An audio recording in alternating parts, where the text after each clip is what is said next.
Hello everyone, welcome to AM study room. तो आज इस लेक्चर में हम स्टार्ट करने वाले हैं क्लास 11th बायोलॉजी का टॉपिक एनिमल किंगडम। तो जिन लोगों ने चैनल को सब्सक्राइब नहीं किया है, सबसे पहले चैनल को सब्सक्राइब कर दीजिए और वीडियो को एंड तक देखिए। तो चलिए चैप्टर स्टार्ट करते हैं, class 11th biology animal kingdom. तो सबसे पहले देखते हैं कि एनिमल किंगडम जो वाइटेकर थे, वाइटेकर ने 5 किंगडम क्लासिफिकेशन दिया था, यानी इन्होंने ऑर्गेनिजम्स को 5 किंगडम्स में क्लासिफाई किया था।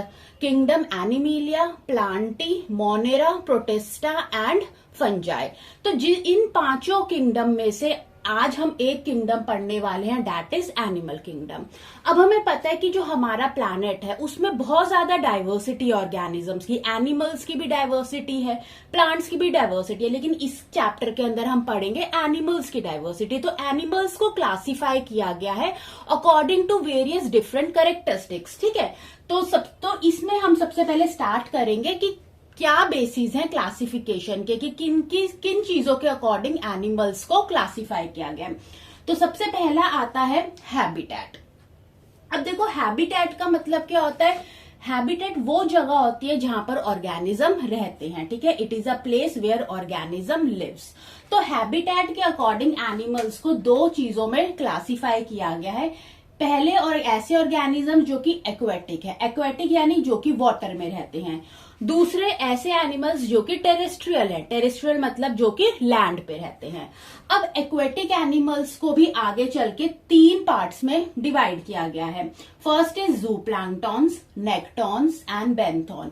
तो इन जूप्लैंक्टॉन, नेक्टॉन और बेंथॉन के अंदर बेसिकली क्या डिफरेंस पूछ लिया जाता है कि इनमें क्या क्या फर्क है। तो सबसे पहले हम देखते हैं जूप्लैंक्टॉन। जूप्लैंक्टॉन पढ़ने से पहले सबसे पहले हम पढ़ेंगे कि ये प्लैंक्टॉन्स क्या होते हैं। प्लैंक्टॉन्स जो होते हैं ये ऐसे टाइनी ऑर्गेनिजम्स होते हैं जो कि मतलब कि जो वाटर करंट होता है, वाटर बॉडी होती है, जो वाटर करंट होता है, मतलब ये फ्रीली स्विम नहीं कर सकते, खुद ब खुद स्विम नहीं कर सकते। जिस डायरेक्शन में पानी जाता है उसी डायरेक्शन में ये फ्लोट करते हैं, यानी वाटर करंट के अपोजिट डायरेक्शन में ये खुद ब खुद नहीं जा सकते, यानी ये कंप्लीटली डिपेंडेंट होते हैं वाटर करंट पे। जिस डायरेक्शन में पानी बह रहा है उसी डायरेक्शन में ये फ्लोट करेंगे, खुद इंडिपेंडेंटली उसके अगेंस्ट फ्लोट नहीं कर सकते। तो ऐसे ऑर्गेनिजम्स को हम कहते हैं प्लैंक्टॉन्स, और ये बहुत टाइनी होते हैं। प्लैंक्टॉन्स अगेन 2 तरीके के होते हैं, फाइटोप्लैंक्टॉन्स एंड जूप्लैंक्टॉन। फाइटोप्लैंक्टॉन्स यानी प्लांट, ठीक है, और जूप्लैंक्टॉन्स यानी एनिमल्स। तो हमें यहाँ पर, हम एनिमल किंगडम पढ़ रहे हैं तो हम यहाँ पर देखेंगे जूप्लैंक्टॉन्स। तो जूप्लैंक्टॉन्स जो होते हैं वो टाइनी होते हैं और वीकली स्विमिंग एनिमल्स होते हैं। वीकली इसलिए बोला गया क्योंकि ये इंडिपेंडेंटली स्विमर्स नहीं होते, ये खुद ब खुद स्विम नहीं कर सकते। जिस डायरेक्शन में वाटर करंट होता है उसी डायरेक्शन में ये मूव करते हैं, उसके अगेंस्ट ये मूवमेंट नहीं कर सकते, ठीक है। सेकंड आते हैं नेक्टॉन्स। नेक्टॉन्स क्या होते हैं, ये इंडिपेंडेंट स्विमर्स होते हैं, यानी अब ये पानी के डायरेक्शन, मतलब ये पानी के ऊपर डिपेंड नहीं करते कि भाई जिस डायरेक्शन में पानी जा रहा है उसी डायरेक्शन में फ्लोट करेंगे, नहीं, ये खुद ब खुद स्विम कर सकते हैं। तो ये इंडिपेंडेंट स्विमर्स होते हैं। इसके अंदर जैसे फिश आ जाती है, स्क्विड आ जाता है, ऑक्टोपस आ जाता है।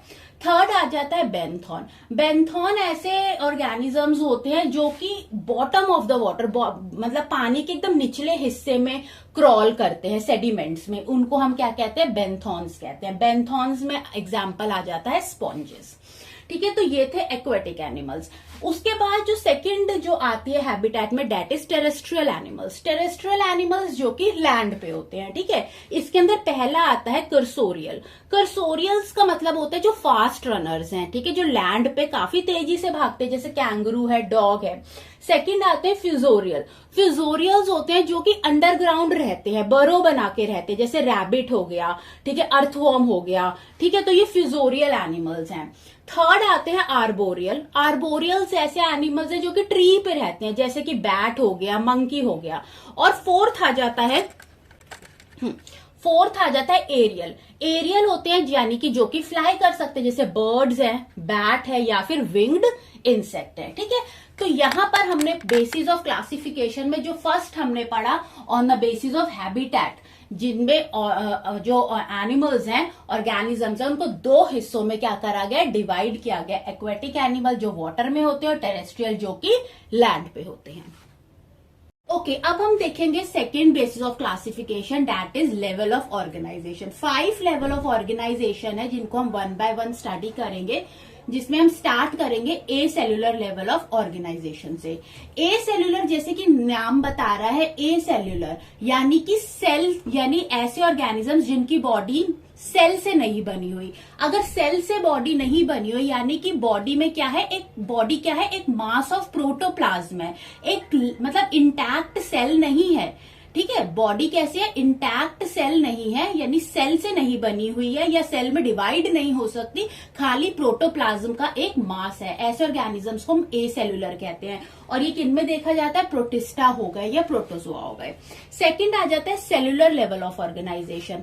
सेल्यूलर लेवल ऑफ ऑर्गेनाइजेशन में ये कहता है कि जो सेल होते हैं, होती तो है बॉडी, मतलब बॉडी जो होती है it is composed of cell, लेकिन वो सेल आपस में ऑर्गेनाइज होकर एक टिश्यू नहीं बनाते।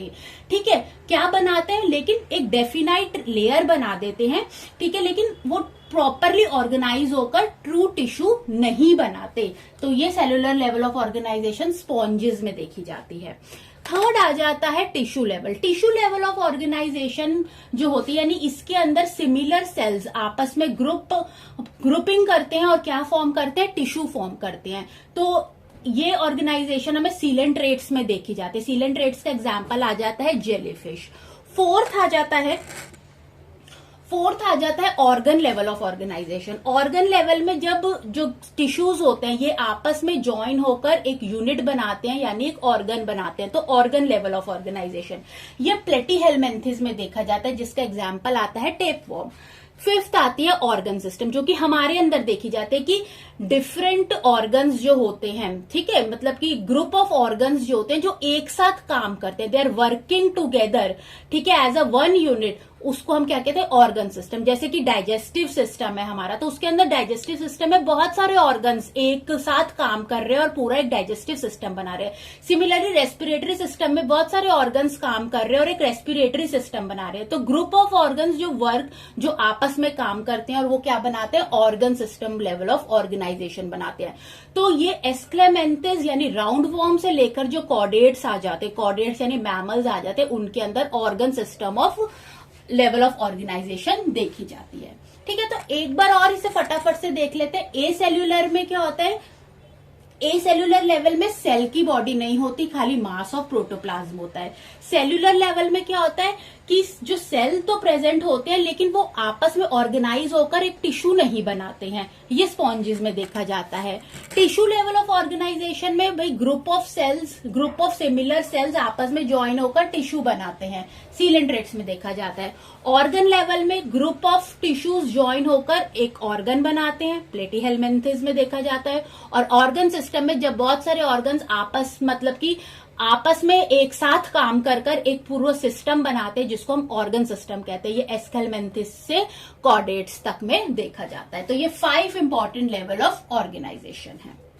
ओके, अब बेसिस ऑफ क्लासिफिकेशन में जो हमने थर्ड पढ़ना है वो हमें पढ़ना है सिमेट्री। तो सबसे पहले सिमेट्री क्या होती है? सिमेट्री क्या होती है? It is a arrangement of body organ on either side of main axis of a body. जो भी ऑर्गेनिज्म की बॉडी है, ठीक है, उस बॉडी की अगर हम कोई मेन एक्सिस मान ले, ठीक है, ये इमेजिनरी होती है, तो उस मेन एक्सिस के आसपास, ठीक है, बोथ द साइड्स जो बॉडी के ऑर्गन्स है उनका क्या अरेंजमेंट है, ऐसे बॉडी प्लान को हम क्या कहते हैं, सिमेट्री कहते हैं। अब ये जो सिमेट्री होती है हम 3 तरीके की होती है, asymmetry, radial symmetry and bilateral symmetry. तो हम इनको 1 बाय 1 देखेंगे। सबसे पहले हम देखते हैं एसिमेट्री। देखो, एसिमेट्री जो है ये एक ऐसा बॉडी प्लान है, इस बॉडी प्लान के अंदर जो भी ऑर्गेनिजम्स आते हैं उनकी बॉडी जो होती है कभी भी 2 आइडेंटिकल हाफ्स में डिवाइड नहीं हो सकती। जैसे एग्जांपल आता है स्पॉन्जेस, जैसे आप यहाँ स्पॉन्जेस देख सकते हो। अगर मैंने स्पॉन्जेस को इस तरीके से डिवाइड किया तो अगर आप इसकी लेफ्ट साइड और राइट साइड देखें तो ये कभी भी जो होएगा, मतलब एक्सिस के आसपास मिरर इमेज कभी भी नहीं बनेगी, ठीक है।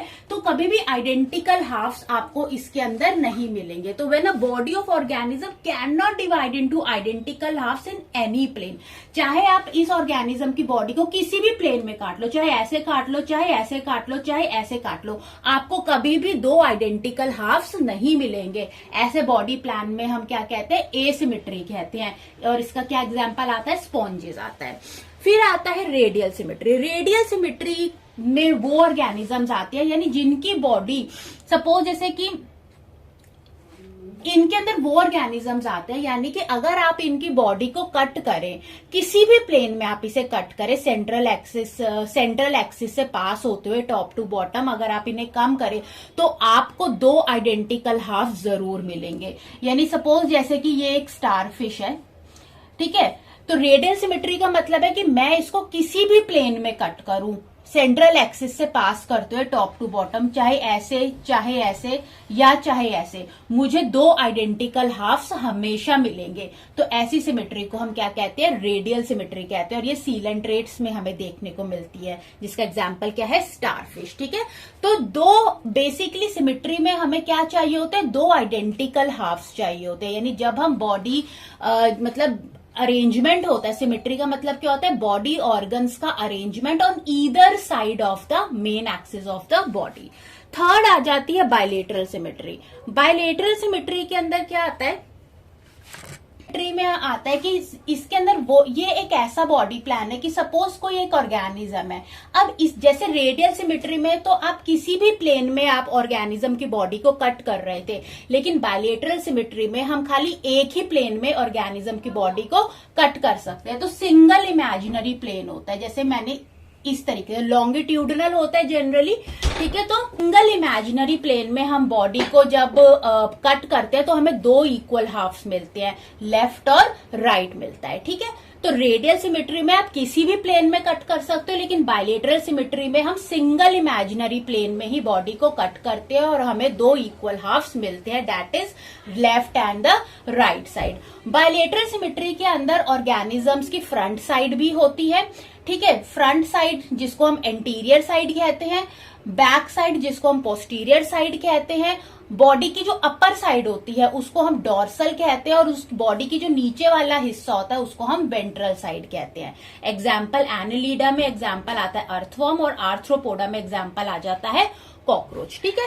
तो रेडियल और बायलेटरल में यही डिफरेंस है कि रेडियल में आप ऑर्गेनिज्म की बॉडी को किसी भी प्लेन में काटोगे सेंटर एक्सिस से, ठीक है, और आपको दो मिरर इमेजेस मिलेंगी, ठीक है, दो इक्वल हाफ्स मिलेंगे। लेकिन बायलेटरल सिमेट्री में हम ऑर्गेनिज्म की बॉडी को सिर्फ सिंगल इमेजिनरी प्लेन में ही कट करते हैं और हमें दो इक्वल हाफ्स मिलते हैं, राइट और लेफ्ट, ठीक है। लेकिन जो एसिमेट्री होती है, एसिमेट्री में आप ऑर्गेनिज्म की बॉडी को किसी भी प्लेन में काट के देख लो, लेकिन बॉडी में कभी भी आपको इक्वल हाफ्स नहीं मिलेंगे। बेसिस ऑफ क्लासिफिकेशन में जो फोर्थ आती है वो आती है जर्म लेयर। अब सबसे पहले तो जर्म लेयर क्या होती है, देखो जब एम्ब्रॉयनिक डेवलपमेंट होता है, जब एम्ब्रियो की डेवलपमेंट हो रही होती है, उस वक्त एक प्रोसेस होता है जिसको हम क्या कहते हैं, गैस्ट्रुलेशन। गैस्ट्रुलेशन प्रोसेस के दौरान क्या होता है कि जो सेल होते हैं, है ना, जो डिफरेंट मतलब कि जो ग्रुप ऑफ सेल्स होते हैं वो आपस में इंटरेक्ट करके एक लेयर्स बनाते हैं जिनको हम जर्म लेयर्स कहते हैं, और इन्हीं जर्म लेयर से बॉडी के पार्ट्स, ऑर्गन्स या टिश्यूज क्या होते हैं, डेवलप होते हैं, ठीक है। तो एम्ब्रॉयनिक डेवलपमेंट के दौरान एक प्रोसेस होता है जिसको हम गैस्ट्रुलेशन कहते हैं। इस प्रोसेस के दौरान जो सेल्स होते हैं वो आपस में ग्रुप बनाते हैं, ग्रुप ऑफ सेल्स जो होते हैं वो आपस में इंटरैक्ट करते हैं और क्या बनाते हैं, जर्म लेयर्स बनाते हैं, जो आगे जाके टिश्यूज, ऑर्गन्स में क्या होती है, डेवलप होती है। तो तीन जर्म लेयर फॉर्म होती है। पहली एक्टोडर्म, जिसको हम आउटर लेयर कहते हैं। आउटर लेयर से यानी कि आउटर पार्ट्स जो होते हैं ना, जो आउटर पार्ट्स होते हैं वो डेवलप होते हैं, जैसे स्किन है, हेयर है, मैमरी ग्लैंड्स है और इवन नर्वस सिस्टम है। मीजोडर्म होती है मिडल लेयर। मिडल लेयर से ऑर्गन्स डेवलप होते हैं, बोन है, गोनाड्स है, स्केलेटन सिस्टम, मस्कुलर सिस्टम और इवन नोटोकॉर्ड डेवलप होती है। और लास्ट आती है एंडोडर्म, जिसको हम इनर लेयर कहते हैं। इनर लेयर से क्या होते हैं कि जो ऑर्गन्स की जो इनर लाइनिंग्स होती है ना वो फॉर्म होती है, जैसे कि डाइजेस्टिव ट्रैक्ट की एपिथेलियल लाइनिंग, रेस्पिरेटरी सिस्टम की भी एपिथेलियल लाइनिंग, या लाइनिंग ऑफ यूरेथ्रा या फिर रिप्रोडक्टिव सिस्टम। तो 3 जर्म लेयर्स फॉर्म होती है एम्ब्रॉयनिक डेवलपमेंट के दौरान through the process called gastrulation. Ectoderm outer layer, mesoderm middle layer and endoderm inner layer. ठीक है, तो इन्हीं जर्म लेयर के बेसिस में ऑर्गेनिजम्स को 2 पार्ट्स में डिवाइड किया गया है, diploblastic animals and triploblastic animals. तो अब जर्म लेयर के बेसिस में कि कितनी जर्म लेयर प्रेजेंट है उसके हिसाब से एनिमल्स को 2 चीजों में क्लासिफाई किया गया है, that is diploblastic animals and triploblastic animal. तो सबसे पहले हम देखेंगे डिप्लोब्लास्टिक एनिमल्स। डिप्लोब्लास्टिक एनिमल, अब देखो डिप्लो का मतलब क्या होता है, 2, जिनके पास 2 एम्ब्रॉयनिक जर्म लेयर्स होती हैं। कौन कौन सी? एक्टोडर्म यानी आउटर लेयर और एंडोडर्म इनर लेयर। ठीक है, जैसे कि आप इस डायग्राम में देख सकते हैं कि ये जो बाहर वाली ये जो लेयर है, ये बड़ी बड़ी है ना, ये वाली लेयर, ये कौन सी लेयर है? एक्टोडर्म है, बाहर की लेयर, जिससे स्किन है ना, हेयर है, नर्वस सिस्टम है, ये सब चीजें बनती हैं। ठीक है, और उसके बाद ये वाली जो आप लेयर देख रहे हो जिनके बीच में डॉट्स हैं, ठीक है, ये कौन सी लेयर है? एंडोडर्म यानी इनर लेयर है। ठीक है, यानी जिनसे इनर लाइनिंग ऑफ ऑर्गन्स बनती है। अब लेकिन डिप्लोब्लास्टिक में एक चीज आती है कि यहाँ पर हमको मीजोग्लिया भी मिलती है। मीजोग्लिया क्या होती है? एक लेयर होती है अनडिफरेंशिएटेड सेल की, और ये लेयर कहाँ प्रेजेंट होती है? एंडोडर्म और एक्टोडर्म के बीच में, यानी ये जो व्हाइट स्पेस है इसको हम क्या कहेंगे? मीजोग्लिया कहेंगे। ये मीजोडर्म नहीं है, ये क्या है? मीजोग्लिया है, अनडिफरेंशिएटेड सेल की लेयर है। ठीक है, तो ये मीजोग्लिया हमें कहाँ मिलती है? डिप्लोब्लास्टिक एनिमल्स में मिलती है, between ectoderm and endoderm. Example है इनमें स्पॉन्जेस या फिर सिलेंड्रेट्स। ठीक है, तो डिप्लोब्लास्टिक एनिमल में 2 लेयर्स मिलती हैं, एक्टोडर्म बाहर वाली, एंडोडर्म इनर लेयर, और इन दोनों के बीच में एक अनडिफरेंशिएटेड लेयर मिलती है सेल की, जिसको हम क्या कहते हैं? मीजोग्लिया कहते हैं। सेकंड हम देखते हैं triploblastic animals. Triploblastic animal triple यानी कि 3 लेयर्स यहाँ पर मिलती है, एक्टोडर्म, एंडोडर्म और मीजोडर्म। तो जो बाहर वाली लेयर आप देख रहे हो ये कौन सी है? एक्टोडर्म है। ये जो अंदर वाली जो लेयर है ये कौन सी लेयर है? एंडोडर्म है। और इनके बीच में कौन सी लेयर है? मीजोडर्म है। डिप्लोब्लास्टिक में मीजोडर्म की जगह क्या था? मीजोग्लिया था, लेकिन ट्रिप्लोब्लास्टिक में क्या है? मीजोडर्म है। ठीक है, तो ट्रिप्लोब्लास्टिक एनिमल्स कौन कौन से होते हैं? फ्लैट वर्म से लेकर जो आगे हम पढ़ेंगे मैमल्स तक, ये कौन से एनिमल्स होते हैं? ट्रिप्लोब्लास्टिक एनिमल्स होते हैं।